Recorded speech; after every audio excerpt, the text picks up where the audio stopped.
What's going on, everybody? This is Chris Classic dropping a car vlog. I hope you guys are having a wonderful day. Nobody tells you that God loves you, Christ loves you, and I love you as well. I'm praying for you guys to have a good work week. And if you have trials and tribulations, I'm praying for you guys' strength to press on and find refuge and answers and solitude in the Lord.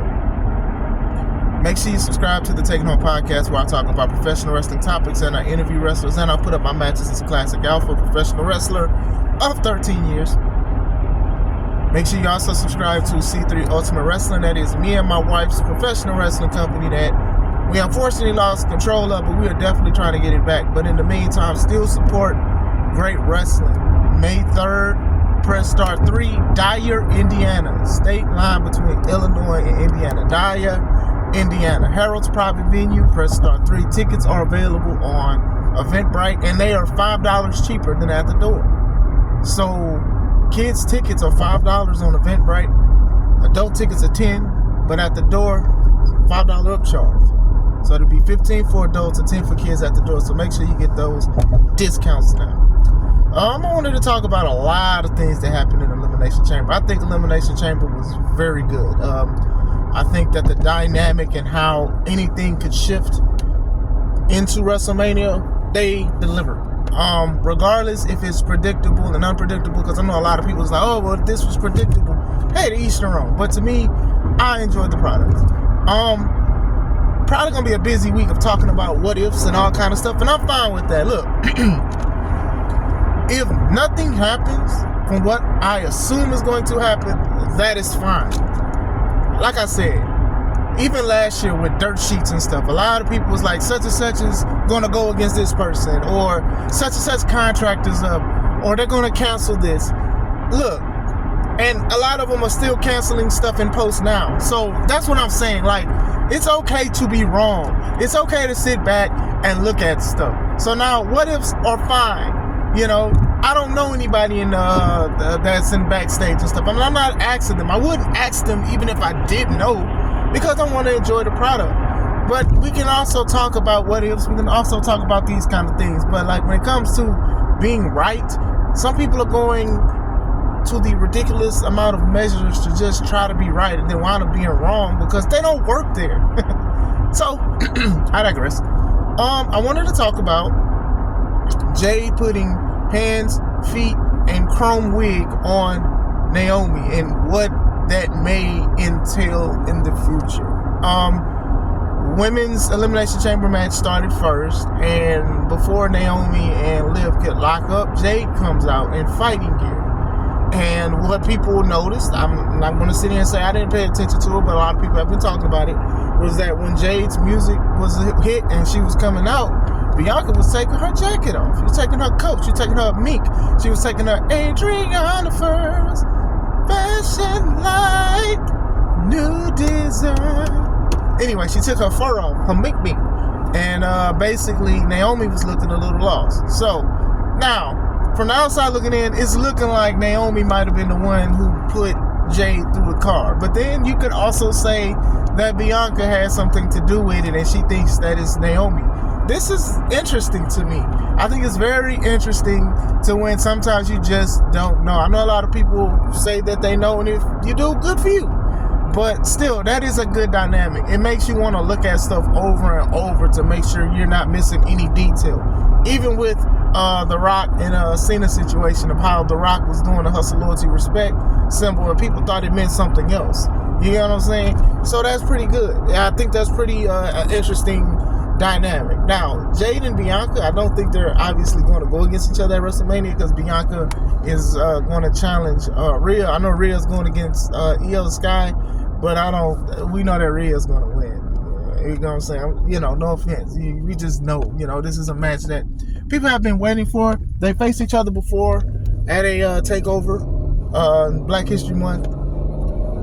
Bianca lost, and Black History Month and Black wrestlers this year, they was taking a lot of L's. They took more L's than in the word black itself, but still, very good dynamic, and it's very interesting to see. So like when they were teasing that it was like Liv and Raquel and stuff, I'm like, whatever, we'll see. A lot of people were hoping that Jade would feud with Bianca at one point. So Bianca has something to do with it, I'd understand.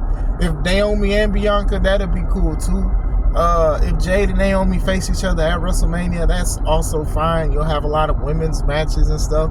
So you have, if it happens, you'll have Rhea versus Bianca, and you'll also have Tiffany Stratton versus Charlotte Flair. So that'll be very interesting aspect to see, and I'm sure they'll have more like women's matches or whatever like that if it happens. But still, like I said, we don't know. This is what makes people want to look at Raw and SmackDown. You get what I'm saying? Because you know that Bianca will be there. Naomi may be there too. Jade may be there. This is what makes people want to pay attention. With everything that entailed and happened on Saturday, a lot of people will probably tune into Raw on Netflix to see the stuff. We're seeing things with Jay and Gunther leading into their match at WrestleMania and stuff, and now with Bianca there, and then even Rhea and Io. So you know that when Rhea beats Io, Bianca's going to come out. So it's all about the whodunit. It reminds me of when I was a kid, right? Before internet and all this other stuff, you used to have to wait until like Monday to talk to your friends about the wrestling thing and stuff. You used to be so thirsty. Nowadays you can get online and you can look at stuff. You can look at people take pictures backstage. You can see where they're going to eat at, which is so weird and creepy to me. But still, you can do a whole bunch of stuff, and it's just like, it used to be an aura of, man, this might be real. Like even with Jade, right? Jade was taken out a couple months ago, but she was still posting crazy on Instagram. And like I said, it's not a shade to Jade bars, but it's like, you know, back in the day, if you was like injured or something, people really was like, dang, this dude must be blind. Like even the storyline with Junkyard Dog when he got blinded and stuff, like they literally had this man like not a lot of places because he couldn't see. You know what I'm saying? So those kind of things are like important. It's like, hey, you were found bloody on top of a car, but you taking pictures in sunflower dresses or whatever, or posing with other stuff. Like, hey fam, you want to get your lick back? I'm just saying, all jokes aside, still I think this is very interesting. You know, I don't know what's going to happen, and that's fine. Once again, and I'm just saying that if you are one of these people that are adamant on knowing everything before it happens, so you can say that you knew it was going to happen, sure, if that's your cup of tea. That's not me. Like I said, a lot of people do want to know a lot about the business. A lot of people want to eat off of it. A lot of people want to get the subscribers, the followers, subscription services and stuff like that. Me, I'm chilling. I didn't think that Cena was going to join The Rock and Cody. The Rock and Travis Scott apparently. But he did. And that's fine. That's definitely fine. That's a decision they decided to do. People are going to talk about this for a long time. The longevity of it, people are going to talk about this for a long time. John Cena was a good guy for 21 years.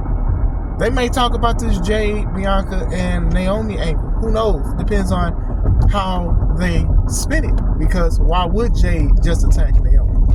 But who knows? Sometimes people have blind raids and they go after somebody they think did something because it makes a lot of sense. You know, Jade was the tag champ with Bianca, and then when Jade got attacked, they just gave the belt to Naomi. Which, by the way, I hate when companies do it. I understand it, but I also hate it because it's like, hey, you're gonna be a champ even though you didn't win this championship. But yeah, it's definitely one of those things I don't like. You know, I know a lot of people gonna be like, man, you don't like nothing. No, I like a lot of stuff. It's just small details that irk me, if that makes sense. And it's like, hey, I won't let it like bother me to the point that I'll cut off the product unless it's just truly unbearable. But still, you know, it makes a lot of sense storyline wise why Jade would do it, and then it doesn't at the same time because we don't know. But that's fine to not know, and I'm going to always be an advocate for that. As a person that wrestles and a person that is dealing with owning a company and stuff like that, it's okay to not know everything. It's okay. I know a lot of wrestlers, they'll get online and they'll be like, yeah, I knew this was going to happen. And if you did, cool, you know, but still, I do think this is going to be very, very interesting what's going to happen, especially with big things in it, like not even side missions, main missions of Bianca going against Rhea for her championship at WrestleMania. So what play does Bianca have? What play does anybody else have if they have any? So Very, very interesting to see. But I wanted to talk about that first before I go into other things. But what do you guys think? Who did it? Was it Naomi? Was it Bianca taking off her mink? What? Let's talk about it. I hope you guys have a wonderful day. This is Chris Classic. Let's take it home.